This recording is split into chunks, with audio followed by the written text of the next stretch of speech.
मैं हूं गुलाम सर और आप देख रहे हैं शान न्यूज़। मैं इस वक्त मौजूद हूं गुजरात के नवाई कस्बा मंगवाल गरबी।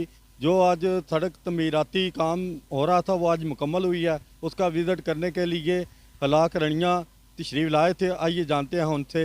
इंशाल्लाह अज विजिट का मकसद भी यही है, दोस्तों संगियां नाल लैके चलन का भी मकसद यही है कि इफ्तिताह का टाइम बनाइए। वो असी सिटिंग कर लें आपो भी थी। कुछ दोस्त ये 11 दिन उन्होंने रबता होया है और अज ही फाइनल कर देना सी इफ्तिताह। सिर्फ कुछ दोस्त परेशानी च ने इस वास्ते लेट किया है। सोमवार या मंगल के अगे पिछे इंशाल्लाह इफ्तिताह हो जाता। तकरीबन 2 किलोमीटर सवा 2 किलोमीटर बढ़ गई है इंशाल्लाह। तो मुकम्मल भी ठेकेदार ने बहुत अच्छी की है। ਅੱਜ मैं देखा यही चीज देखने आया कि मटीरियल का की सिस्टम है, किस तरीके ਨਾਲ ਬਣਾਏ ਸੋ।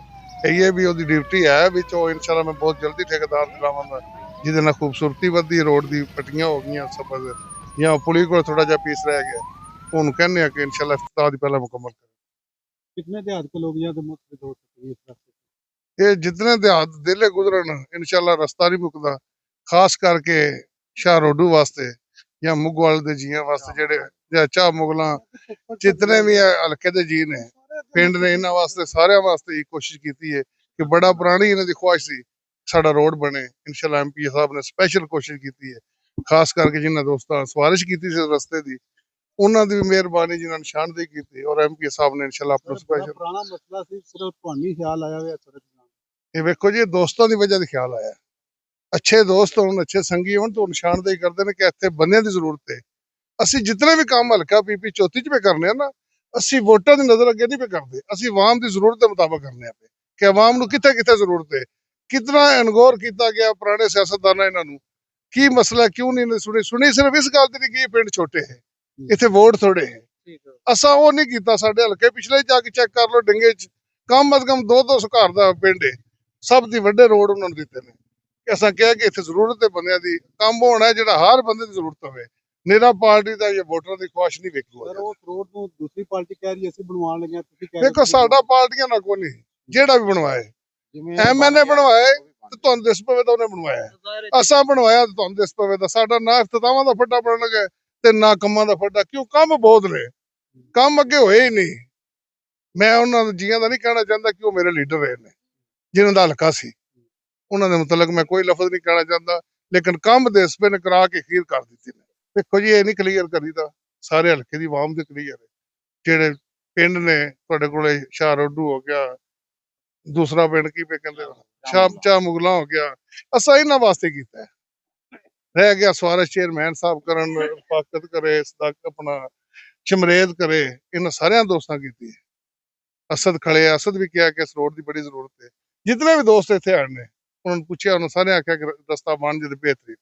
सर खिदमत मरकज का ऐलान होया मगर वो अजे तक कोई ਉਹਦੀ ਵਜ੍ਹਾ ਮੈਂ ਦੱਸ ਦਿੰਦਾ ਤੁਸੀਂ ਜੋ ਪੁੱਛਣਾ ਚਾਹੁੰਦੇ ਹੋ। ਮੈਂ ਉਹਨਾਂ ਦੇ ਮੁਤਲਕ ਕਹਿੰਦਾ ਮੁਨਸ਼ੀ ਜਿਹੜੇ ਨੇ ਇੱਕ ਮੁਨਸ਼ੀ ਡਿੰਗਿਆਂ ਤੇ ਆਉਂਦਾ ਹੈ ਇੱਕ ਮੁਨਸ਼ੀ ਇੱਥੇ ਤੁਹਾਡੇ ਮੁਗਵਾਲ ਦੇ ਲੜਦਾ ਹੈ। ਇਹਨਾਂ ਮੁਨਸ਼ੀਆਂ ਦਾ ਪਤਾ ਨਹੀਂ ਕੀ ਫਿਤਰਤ ਇਹਨਾਂ ਨੂੰ। ਮੈਂ ਤੁਹਾਨੂੰ ਪਹਿਲੇ ਦੱਸ ਦਿੱਤਾ ਕਿ ਕੰਮਾਂ ਦੇ ਮੁਤਲਕ MNA ਸਾਹਿਬ ਨੂੰ ਜਿਹੜੀ ਸਕੀਮਾਂ ਉਹ ਦੇਣ ਸਾਨੂੰ ਸੈਂਡ ਕਰਦੇ ਨੇ ਅਸੀਂ ਹਲਕੇ ਦੀਆਂ ਸਕੀਮਾਂ ਦਈਏ ਤੇ ਉਹਨੂੰ ਸੈਂਡ ਕਰਨੇ ਕਿ 2 ਵਾਰੀ ਮਨਜ਼ੂਰ ਨਾ ਹੋਣ ਕਿ MNA ਵੱਲੋਂ ਮਨਜ਼ੂਰ ਹੋ ਕੇ ਆ ਜਾਏ MBA ਵੱਲੋਂ ਨਹੀਂ। ਉਹ ਨੁਕਸਾਨ ਹਲਕੇ ਦਾ ਹੁੰਦਾ। ਅੱਲਾਹ ਤਾਲਾ ਉਹਨਾਂ ਨੂੰ ਤੌਫੀਕ ਦੇਵੇ ਆਵਾਮ ਦੇ ਕੰਮ ਕਰਨੇ ਚਾਹੀਦੇ ਨੇ। ਇਨਸ਼ਾਅੱਲਾ ਅਸੀਂ ਤਾਂ ਸੁੱਤੇ ਹੀ ਕਦੇ ਨਹੀਂ। ਉਹ ਤੇ ਆਉਂਦੇ ਹੀ 8ਵੇਂ ਦਿਹਾੜੇ ਨੇ ਨਾ ਤੇ ਮੈਂ ਅਕਸਰ ਰਹਿਣਾ ਹੀ ਮੁਗਵਾਲ। ਮੇਰੇ ਦੋਸਤ ਵੀ ਮੈਂ ਵੀ ਹਕੀਕਤ ਵਿੱਚ ਫੋਨ ਤੇ ਵੀ ਰਾਬਤੇ 'ਚ ਰਹੀਦਾ ਚੰਗੀ ਮਾੜੀ ਤੇ ਵੀ ਆਉਂਦੇ ਰਹੀਦਾ। ਉਹਨਾਂ ਦੀ ਇੱਕ ਵਾਰ ਰੱਖ ਲਿਆ ਨਾ ਜਿੱਕਣ ਬੰਦਾ ਇੰਜੋਏ ਨਹੀਂ ਕਰ ਨਿਕਲਦਾ ਉਹ ਇਸ ਸਿਲਸਿਲੇ 'ਚ ਨਿਕਲਦੇ ਨੇ। ਮੈਂ ਉਹੀ ਦਾ ਸਿਆਸਤਦਾਨ ਨਹੀਂ ਆ ਮੈਂ ਖਿਦਮਤ ਕਰਨ ਵਾਲਾ ਇਨਸ਼ਾਅੱਲਾ 24 ਘੰਟੇ ਕਰ मुगवाल के और केड़े मनसूबे नवे आ रहे इनशाला मुगवाल वास्ते एक खसूसी ग्रांट डिंगे शहर वास्ते मुगवाल वास्ते MP साहब नाल परसों भी बैठे गल हुई है कि स्पेशल करोड़ां दे हिसाब ते लखां दे हिसाब ते नहीं करोड़ां दे हिसाब ते डिंगा ते मुगवाल इंशाल्लाह काम होवेगा और नजर आवेगा। असी काम दी पहले कदी ऐलान नहीं कीता। असी काम करके तो मौके ते आने जिहदे तुहाडे सामने रोड है बन रहा ते मैं आया ऐ नहीं मैनूं पता नहीं आ फंड असां लिआंदा रोड असां शुरू कराया लेकिन ਅਸੀਂ ਉਹਨਾਂ ਸਿਆਸਤਦਾਨਾਂ ਜਿਹਨੇ ਅਸੀਂ ਕਹਿੰਦੇ ਕੰਮ ਮੁਕੰਮਲ ਹੋਵੇ ਉਹਦੇ ਦੀ ਬਾਅਦ ਜਾਓ। ਉਹਦੀ ਵਜ੍ਹਾ ਕਿ ਆਵਾਮ ਪੁਰਾਣੇ ਸਿਆਸਤਦਾਨਾਂ ਦੀਆਂ ਗੱਲਾਂ ਸੁਣ ਕੇ ਉਹ ਇਤਮਾਦ ਹੀ ਨਹੀਂ ਲਿਆਉਂਦੇ ਸਿਆਸਤਦਾਨ। ਮੈਂ ਐਲਾਨ ਕਰਾਂ ਨਾ ਕੱਲ ਰੋਡ ਸ਼ੁਰੂ ਹੋਵੇਗਾ 17 ਆਖਣ ਦੇ ਨਹੀਂ ਆਉਣਾ ਮੈਂ ਰੋੜੇ ਪੱਥਰ ਸਟਾਵਾਂ ਫਿਰ ਵੀ ਆਖਣ ਦੇ ਪਰਸੋਂ ਨੇ ਲੈ ਜਾਣੇ ਨੇ। ਇਹ ਸਿਰਫ ਪੁਰਾਣੇ ਸਿਆਸਤਦਾਨਾਂ ਦੇ ਚੱਲੇ।